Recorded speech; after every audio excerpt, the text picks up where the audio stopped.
السلام علیکم دوستو، کیا حال چال ہیں آپ کے؟ میں امید کرتا ہوں آپ سب خیریت سے ہوں گے۔ اللہ تعالیٰ سب کو اپنے حفظ و امان کے اندر رکھے اور ملک پاکستان کے اندر بسنے والے ہر ایک شخص کی اللہ تعالیٰ جان مال عزت آبرو کی حفاظت فرمائے۔ تو دوستو، سب کو اپنی دعاؤں میں یاد رکھیں اور مجھے بھی اپنی دعاؤں کے اندر یاد رکھیں۔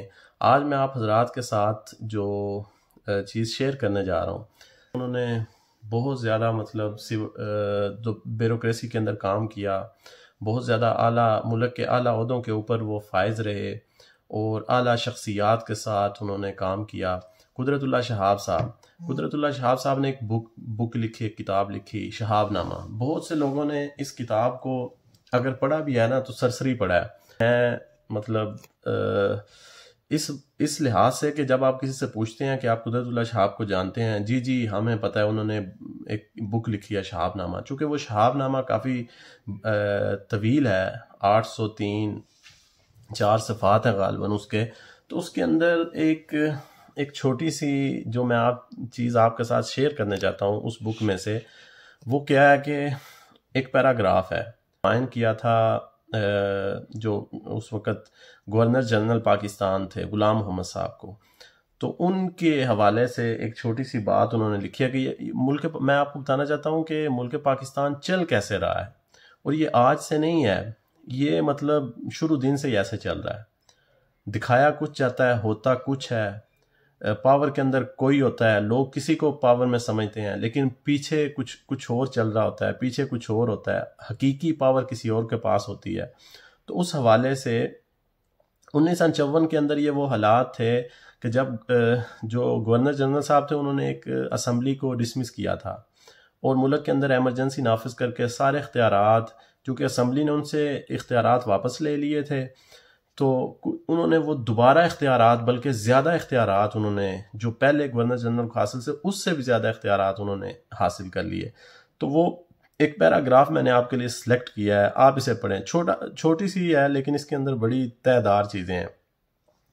قدرت اللہ شہاب صاحب خود اس بک کے اندر لکھتے ہیں کہ جب میں سوچتا تھا کہ انہوں نے کیسے یہ کیا، مطلب ایک معذور شخص ہے جو بات کرتا ہے تو اس کی بات کی سمجھ نہیں آتی کہ وہ بولتا کیا ہے، اور بات کم نکلتی ہے، تھوک اس کے منہ سے زیادہ نکلتا ہے۔ اس کو لوگوں کو بات سمجھانے کے لیے ایک نرس ٹائپ انہوں نے رکھی ہوئی تھی جو لوگوں کو بات سمجھاتی تھی کہ یہ کیا گوں گوں کر رہے ہیں۔ تو وہ ان کے اوپر فالج کا اٹیک ہوا تھا اس وجہ سے، لیکن وہ شخص اسمبلیاں توڑ رہا تھا، اسمبلیاں بنا رہا تھا۔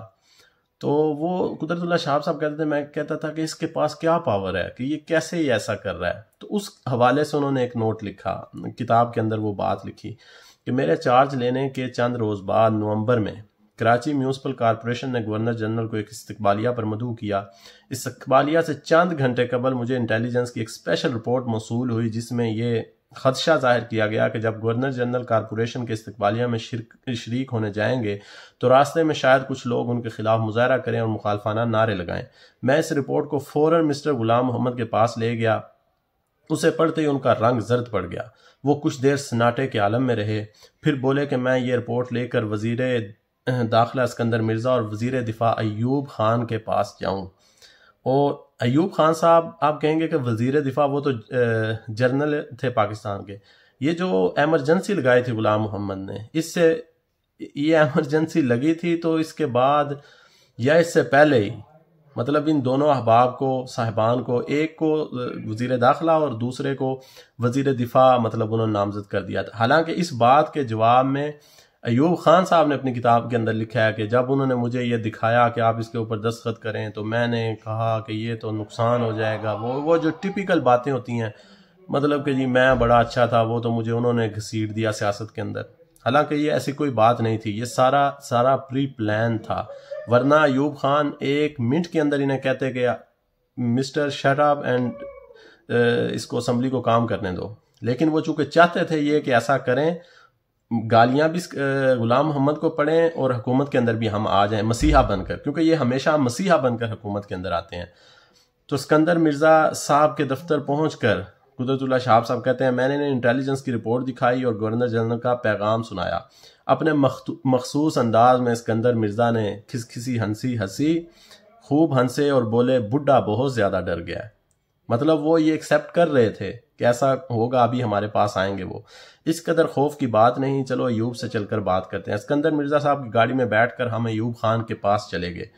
دونوں پہلے کچھ دیر آپس میں خسر پسر کرتے رہے، پھر زور سے کہہ کے لگا کر گورنر جنرل کی خوف زدگی کا مذاق اڑاتے رہے. پھر مجھ سے کہا کہ میں واپس جا کر مسٹر غلام محمد کو تسلی دوں کہ فکر کی کوئی بات نہیں، وہ شوق سے کارپوریشن کے استقبالیہ میں جائیں. میں نے جواب دیا کہ گورنر جنرل میری زبانی بات پر یقین نہیں کریں گے، آپ مجھے یہ بات لکھ کر دیں. یہ سن کر اسکندر مرزا نے فوراً اپنا قلم نکالا اور انٹیلیجنس رپورٹ کے حاشیے پر ایک نوٹ لکھ دیا، جس کا مفہوم تھا کہ میں گورنر جنرل کو یقین دلاتا ہوں کہ حالات پوری طرح قابو میں ہیں، وہ بے فکری سے کارپوریشن جلسے میں جائیں، راستے میں کوئی گڑبڑ نہ ہوگی. اچھا، یہ تو ہے تصویر کا ایک رخ. مطلب وہ گورنر جنرل جو اسمبلی ڈسمس کر رہا ہے، وزیر اعظم کو فارغ کر چکا ہے، اس سے پہلے بھی ایک وزیر اعظم کو فارغ کر چکا ہے، وہ گورنر جنرل اتنا ڈر گیا صرف ایک انٹیلیجنس رپورٹ کے اوپر.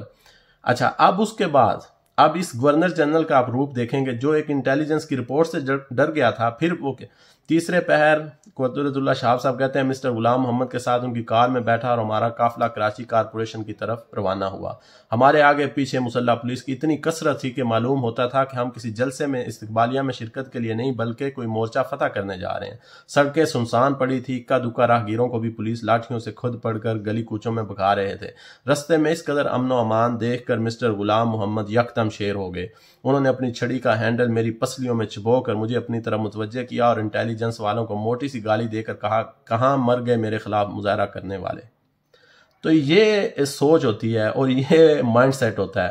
مطلب وہ معذور شخص جو ہے، جب اس نے دیکھا کہ پولیس یہ وہ ہر چیز نے مطلب مظاہرہ کرنے والوں کو بھگا دیا، اب وہ شیر ہو گیا، میں دیکھ لوں گا، میں یہ کر لوں گا، میں وہ کر لوں گا. مطلب وہ گالیاں دینے لگ پڑا. جس کے منہ سے بات نہیں تھوک نکلتا تھا وہ بھی شیر ہو جاتا ہے. تو یہ بیچارے جو شیر ہوئے پڑے ہیں آج، رانا ثناء اللہ صاحب اور یہ دوسرے لوگ، تو یہ ان کا شیر ہونا بنتا ہے بھائی. یہ کون سا غلام محمد کی طرح بات کرتے ہوئے تھوک مارتے ہیں یا گوں گوں کرتے ہیں. یہ معذور تو نہیں ہے، وہ معذور شیر ہو گیا تھا، اس نے اسمبلی فارغ کر دی تھی. تو میں بات کرنے کا مقصد صرف یہ ہے، جو آپ کو دکھایا جا رہا ہوتا ہے نا وہ ہوتا نہیں ہے. تو پاکستانیوں، جب سے پاکستان بنا ہے پاور انہی کے پاس ہے. انہوں نے کبھی عوام کو پاور دی نہیں ہے، اختیار دیا ہی نہیں ہے. آج بھی ان کے پاس ہے اور کل بھی ان کے پاس تھی. یہ نہیں کہ عمران خان صاحب تھے ان کے پاس پاور تھی، نہیں، تب بھی پاور انہی کے پاس تھی. اسی لیے تو جب ان کا دل بھر گیا انہوں نے اٹھا کے پھینک دیا. اس سے پہلے میاں صاحب تھے تب بھی پاور انہی کے پاس تھی. جب ان کا دل بھر جاتا ہے کسی سے وہ اسے اٹھا کر پھینک دیتے ہیں. لیکن اب یہ امید جاگ رہی ہے کہ شاید پاکستان کا نوجوان اب اس زبردستی کو، اس غنڈہ گردی کو قبول کرنے کو تیار نہیں ہے. آپ جتنی مرضی دھمکیاں لگائیں، آپ جتنا مرضی لوگوں کو ڈرانے کی کوشش کریں، اب عوام ڈرنے والی نہیں ہے. آپ اس سے زیادہ جائیں گے، آپ ڈرا رہے ہیں کہ آپ مطلب مارشل لا لگا دیں گے. تو مارشل لا تو پہلے ہی ملک کے اندر موجود ہے. مارشل لا تو کبھی پاکستان کے اوپر سے ختم ہوا ہی نہیں ہے، وہ تو پہلے ہی موجود ہے. آپ اور کیا مارشل لا لگائیں گے؟ آپ یہ کہیں کہ آپ خود کو ایکسپوز کریں گے، آپ خود کو ایکسپوز کریں گے. میرا خیال ہے خان صاحب کو ذرا ہارڈ لائن لینی چاہیے تاکہ یہ جو ایک چہرہ رہ گیا ہے یہ بھی سامنے آئے اور خود کو ایکسپوز کرے. کوئی فرق نہیں پڑتا. جب حقیقی آزادی کی آپ جنگ کی بات کرتے ہیں خان صاحب، تو جہاں عوام قربانی دے گی وہاں آپ کو بھی قربانی دینی پڑے تو آپ کو دینی چاہیے، چاہے وہ نااہلی کی صورت کے اندر ہو، چاہے وہ جیل کی صورت کے اندر ہو. تو اس سے کوئی فرق نہیں پڑتا. اگر آپ ایک بڑے کاز کے لیے، بڑے مقصد کے لیے جا رہے ہیں تو پھر آپ کھل کر سب کو بے نقاب کریں اور سب کے بارے میں بات کریں. تو سب کے چہروں سے نقاب انشاءاللہ، تاریخ جیسے تاریخ نے ایوب خان کے چہرے پہ نقاب نہیں رہنے دیا. سب کو پتا ہے کہ غلام محمد کے پیچھے کون تھا، وہ کون اسمبلیاں بنوا رہا تھا اور گرا رہا تھا. تو اسی طرح سب کو پتا ہے، ابھی بولتے نہیں ہیں، پتا سب کو ہے. جیو نیوز والوں کو بھی پتا ہے اور دنیا والوں کو بھی پتا ہے کہ آج یہ جو رانا ثناء اللہ صاحب کی بڑکیں ہیں اس کے پیچھے کون ہے. تو بار بار نہ پوچھیں کہ وہ کون ہے یا وہ کون تھا. سب کو پتا ہے وہ کون ہے یا وہ کون تھا.